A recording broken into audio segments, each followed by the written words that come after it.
Have you ever known someone who spent their whole life trying to fix bad behaviors, but they always fall back? Many people try to beat bad habits like drinking too much, using drugs, or things like being overweight or putting things off. But after a few days, they go right back to the old way. Maybe you know someone who said they were going to drop some pounds. This person started a very strict eating plan, cut out everything they thought was bad for them, and began running and hitting the gym daily. But a few days later, when stress hit, the struggle of balancing family, work, school, and that hard diet, all their effort crashed. This person ends up going back to their old, poor habits, maybe even worse than before. I know this happens often, and maybe that person is you. But what if I told you there is a way, a method that brings together several smart ideas that can help you get over any bad habit? This includes big issues like weight gain, wanting to stop drinking, or dealing with putting off important tasks. And the best part?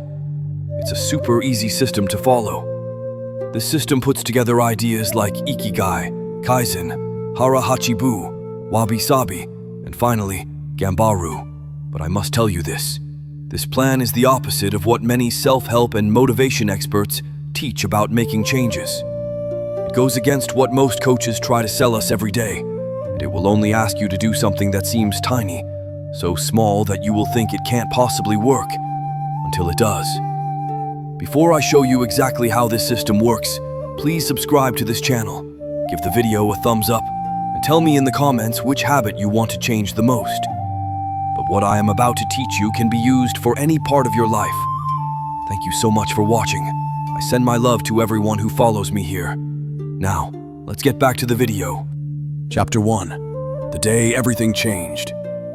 Today, I'm going to share the story of a man named Christopher.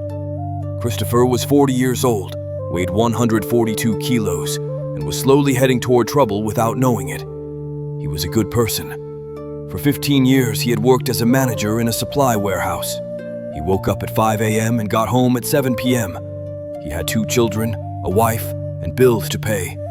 He was a normal working-class guy who supported his family, but forgot to take care of his own body. His meals were whatever he could grab: breakfast in the car, lunch at his desk at work, and dinner in front of the TV because he was too tired to sit at the kitchen table with his family. Weekends meant pizza, beer, and the sofa. He felt he deserved it after all. He worked incredibly hard. His body started showing the first warning signs, but he ignored them.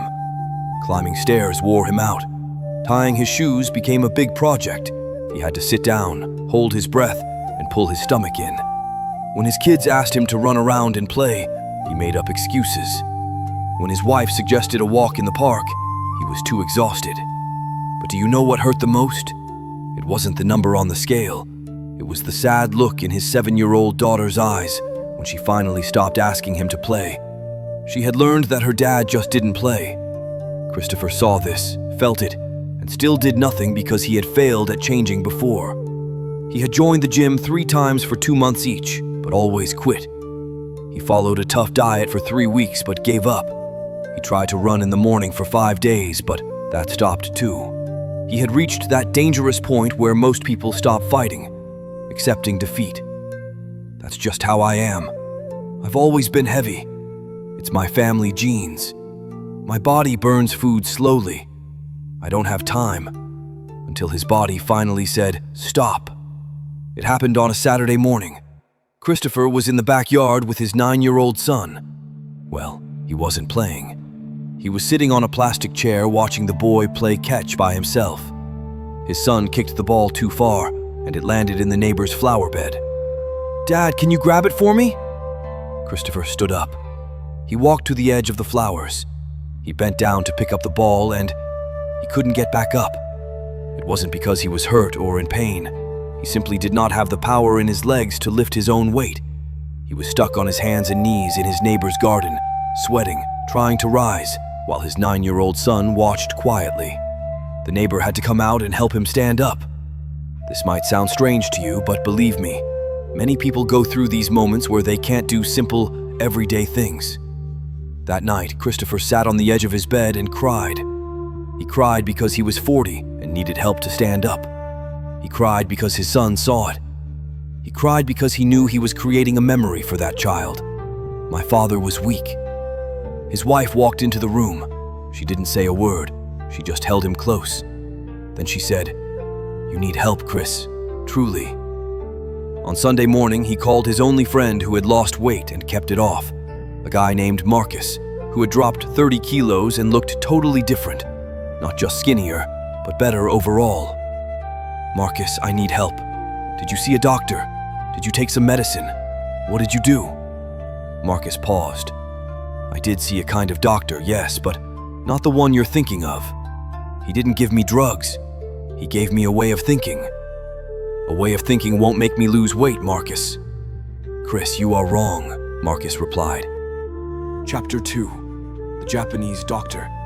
The following Tuesday, Christopher sat in a simple office that didn't feel like a doctor's place. There were no posters of the human body, no hospital smell, just a wooden table, 2 chairs, and a huge window looking out over a garden. Dr. Tishi Yamamoto walked in. He looked about 65 years old. He was thin, stood very straight, and moved calmly. He didn't look like a doctor. He looked more like a wise teacher.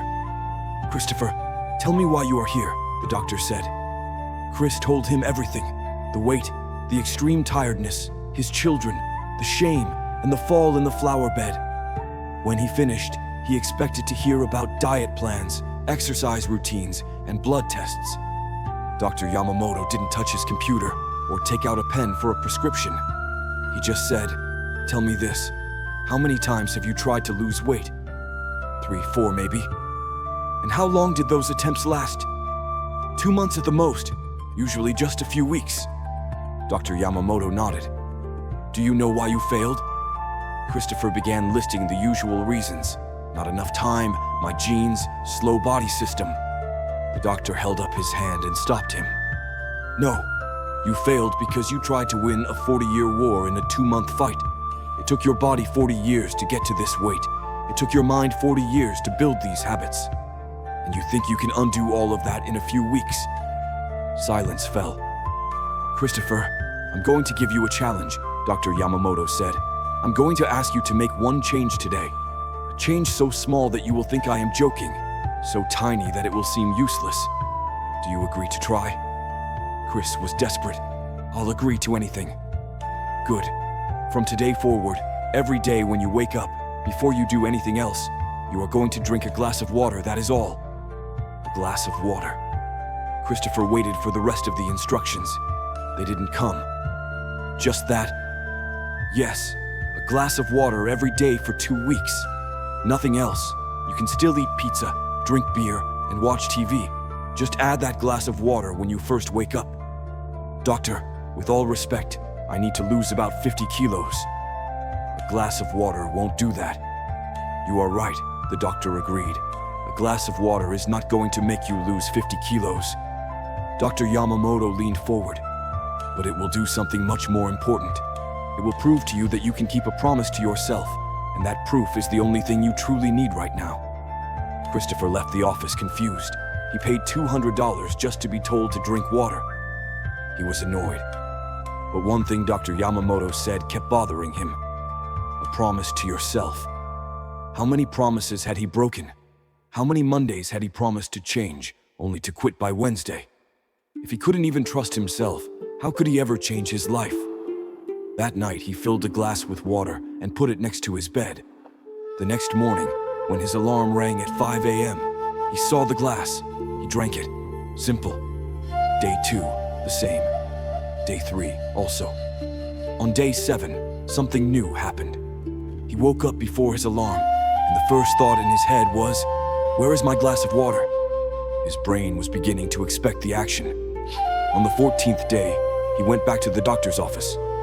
Dr. Yamamoto asked, "Did you drink the water every day? How do you feel?" "Honestly, a little silly," Chris said. "I didn't lose any weight, but I don't know. I did it. I kept a commitment for 2 full weeks." The doctor smiled. "You have just learned the first simple idea that will change your life. It is called Kaizen. It means slow, ongoing improvement through very small changes. You didn't try to climb the whole mountain at once. You just took one step, then another, and then another." "Doctor, it's just a glass of water."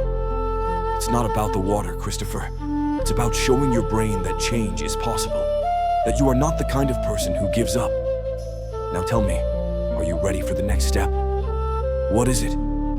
Keep drinking water in the morning, but now add one more thing. Put half the amount of food you would normally put on your plate. Just half. You can get more if you are still hungry after 20 minutes, but start with half. Christopher was quiet. This also seemed too small, but he had successfully been drinking water for 14 straight days. He had proved something to himself. Okay, he said, I will do it. Great. We will talk again in 3 weeks. Chapter 3. The Hidden Philosophy. What Dr. Yamamoto didn't explain yet, but what Christopher would slowly learn, was that he wasn't just changing habits. He was being guided into a complete system of life wisdom that the Japanese people have used for hundreds of years. Kaizen was just the start. Kaizen means improving by 1% every single day. The idea is that you don't need to be perfect tomorrow. You just need to be a tiny bit better than you are today. If you improve by 1% each day for a year, you don't just get 365% better. You get an amazing 3,778% better. This is how the math works when change adds up over time. One of the secrets of starting these small habits is that they are keystone habits, foundation habits. These are actions that, once you start doing them, cause a chain reaction of good changes in other parts of your life. They act like the first domino falling. By focusing on just improving that one main habit, you start having small victories that make it easier to build other good habits naturally. But there were other concepts at work that Christopher didn't yet know about. The first week of eating only half the food on his plate was tough. He would finish eating and just stare at the stove, wanting more. His mind would shout, "You're still hungry, eat more!" But then he remembered Dr. Yamamoto's rule. Wait 20 minutes. If you are still hungry, then eat more. Do you know how many times in those 3 weeks he went back for seconds after the 20 minutes passed? Only twice. Only 2 times. Why? Because his body wasn't truly hungry. It was just used to being full. Dr. Yamamoto was teaching him about hara hachibu without saying the name yet. This is the simple rule from Okinawa, to eat until you are 80% full. The idea is that your stomach needs about 20 minutes to send the signal to your brain that it is satisfied. If you load your plate and eat quickly, you go past the 80% mark and only realize it when your stomach hurts. At the next appointment, Christopher had lost 3 kilos. It's not about the weight, Dr. Yamamoto said. It's about the direction. You are moving the right way. For the first time in 40 years, your body is doing what you want it to do. I feel different, Christopher agreed. Not just lighter, I feel in control. Because you are, the doctor said. Now the next step. You're going to add movement, but not how you think. No hard workouts. No. You will walk from your front door to the mailbox and back every day in the morning, right after your water, before you get into your car for work. Christopher laughed. Doctor, the mailbox is 20 meters from my door. That is not exercise. It is not about exercise, the doctor explained. It is about creating the habit of movement your body has forgotten it was meant to move. You are going to remind it gently. 20 meters today. Next week, maybe you will want to go to the corner store, but today, just to the mailbox. Christopher did exactly what the doctor told him. Water in the morning, half plate of food, walk to the mailbox. On the 3rd day of his walk, his 7-year-old daughter saw him leaving. Dad, can I come with you? They walked together to the mailbox. She held his hand. She talked a little about school and her best friend, things she never told him, because her father was always too tired to talk.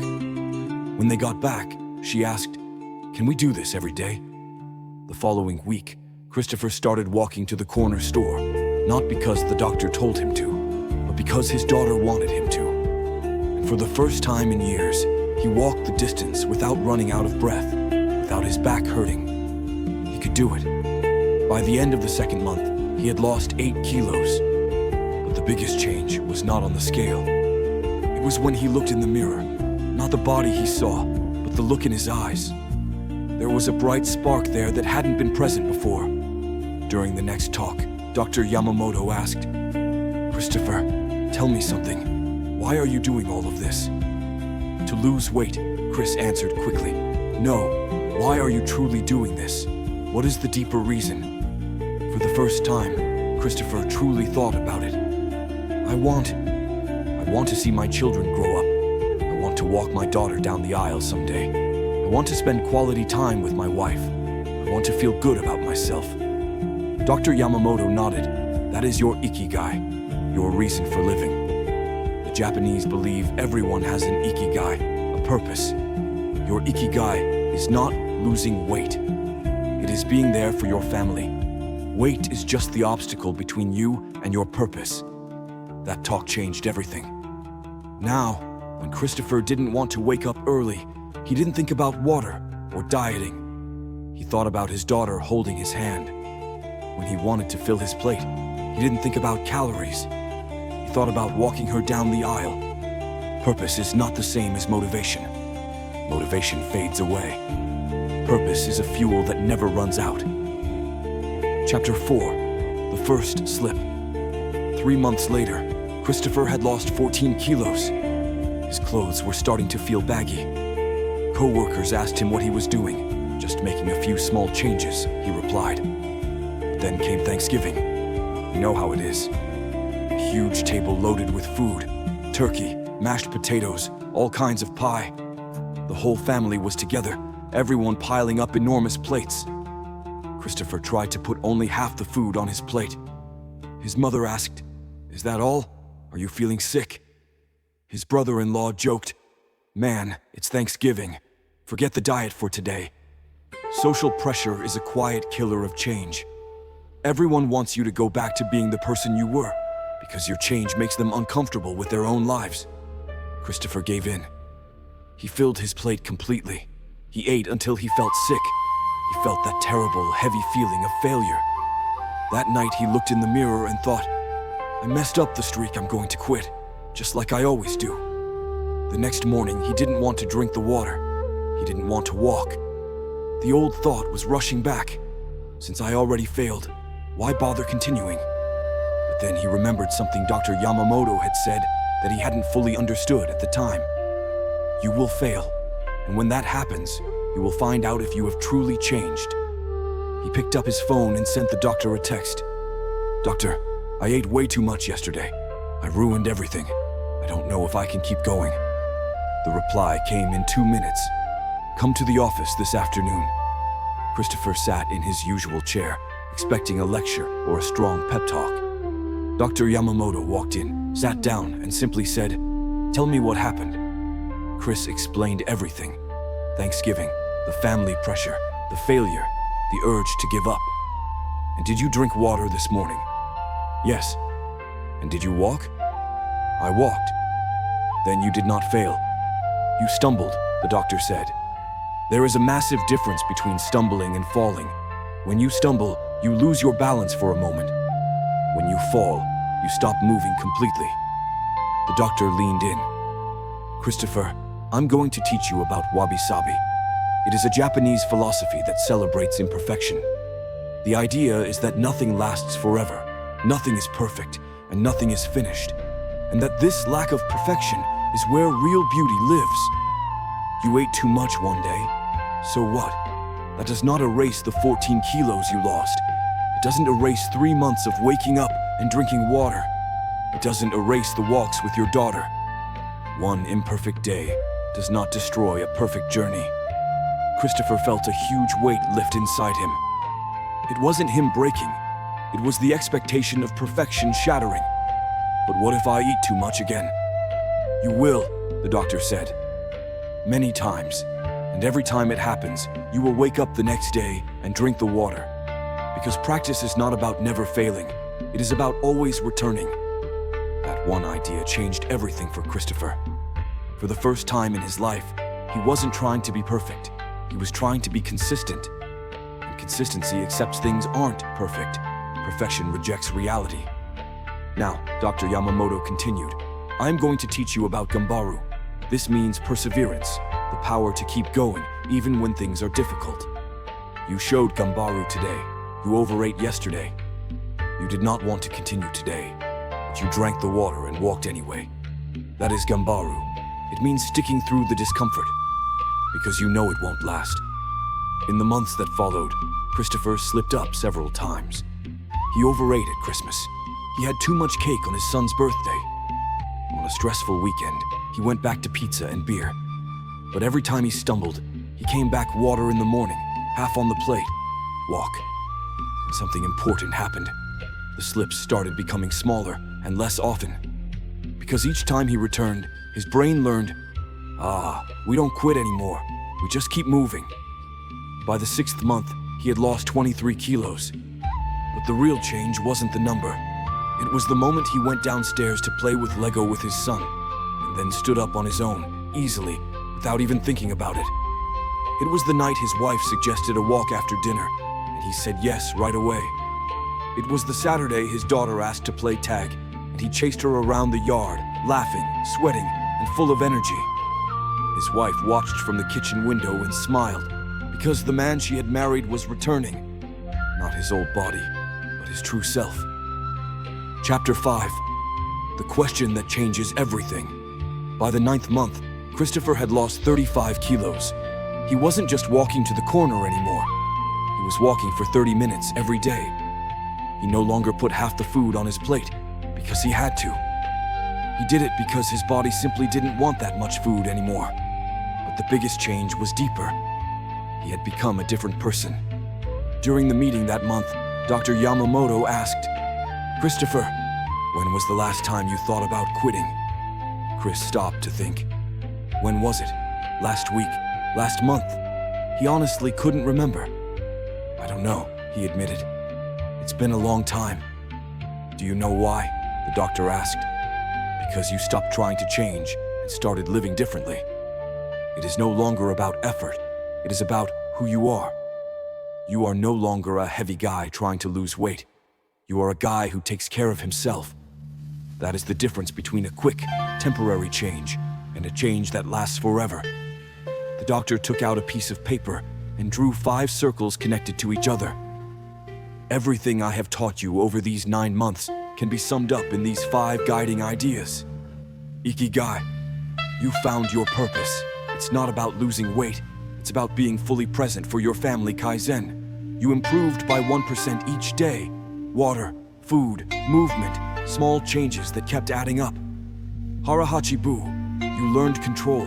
You eat up to 80% full, not until you are overly stuffed. Wabi-sabi. You accepted imperfection. You stumbled many times, but you always came back the next day. Gambaru. You held on. On the hard days, you didn't quit. You just did the smallest amount required to keep your forward progress." Christopher looked at the paper. Those 5 words explained his entire new life. "Doctor, can I keep this?" "You can," Dr. Yamamoto replied. Chapter 6. The Moment of Truth. In the 12th month, Christopher went for a regular blood test. He hadn't done one in years because he was scared of what the results would show. The health center doctor came in, staring at the paper with a puzzled look. "Christopher, have you started any new medical treatment?" "Why?" "Your cholesterol levels have dropped. Your blood pressure is normal for the first time in years. Your blood sugar is very good. What exactly are you doing?" Christopher laughed. "I'm drinking water in the morning." The doctor didn't get the joke, but Chris knew the truth. It hadn't happened because of 1 glass of water. It happened because of 365 days of making small, better choices. 1 glass of water doesn't change your cholesterol, but 365 glasses of water, plus 365 plates with half the food, plus 365 walks, create a completely different body. He went home that day, took off his shirt, and looked in the mirror.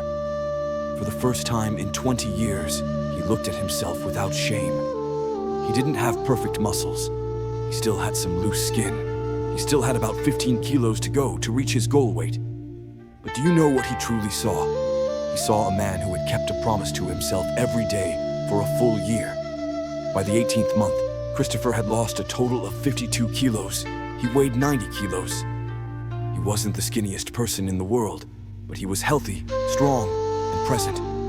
His daughter turned 9.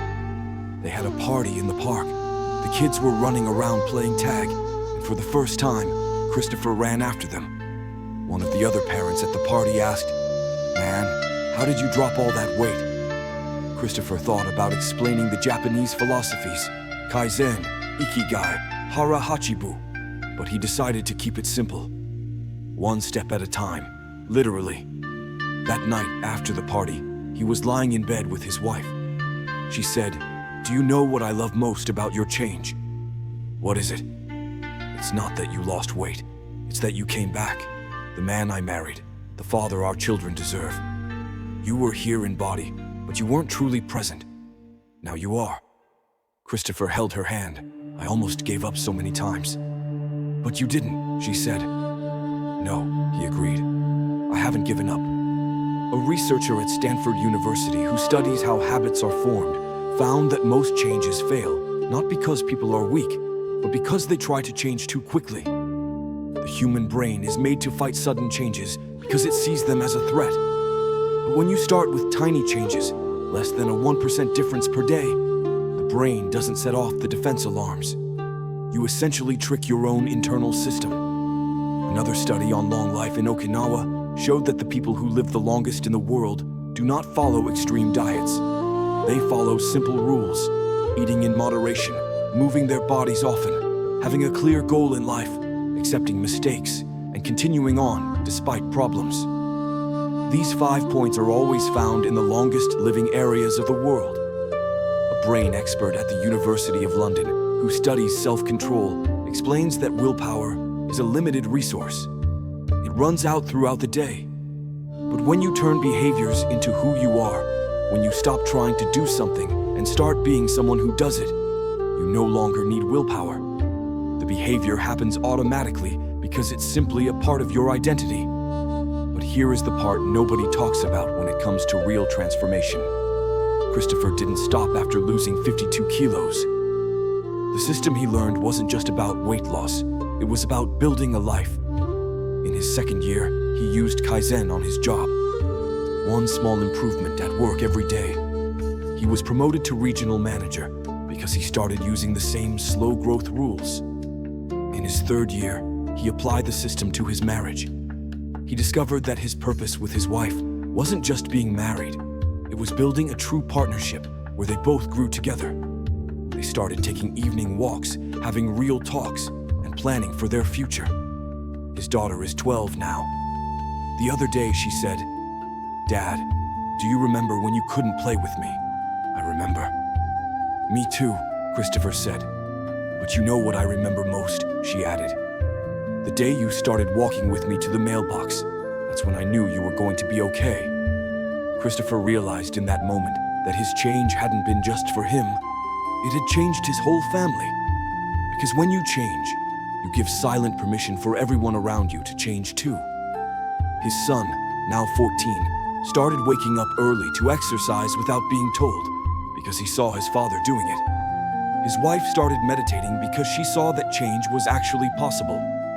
Transformation isn't contagious, it is permissive. It grants permission. Chapter 7. The Complete System. 2 years after that first doctor's visit, Christopher weighed 88 kilos. He kept the weight off. He still drinks water every morning. He still walks every day. He still stops eating when he's 80% full, because that's simply who he is now. But the most amazing part? He now helps coach other people. People at work see his transformation and ask, "How did you do it?" And you know what he asks them? "Let me ask you something. What is the smallest change you can make today?" People always reply with something big, like, "Oh, I can start going to the gym." No, Christopher says. Smaller than that. Much, much smaller. Like what? Like drinking a glass of water in the morning. The person usually laughs. That's all. That's all for 2 weeks, Christopher tells them. Then we'll talk again. 9 out of every 10 people never come back to talk to him because they are still looking for the magic answer. The fast diet, the quick fix, the miracle pill. But what about that 10th person? That person comes back in 2 weeks and says, "I drank water every day, and you were right. I feel different." Christopher knows that person finally understands.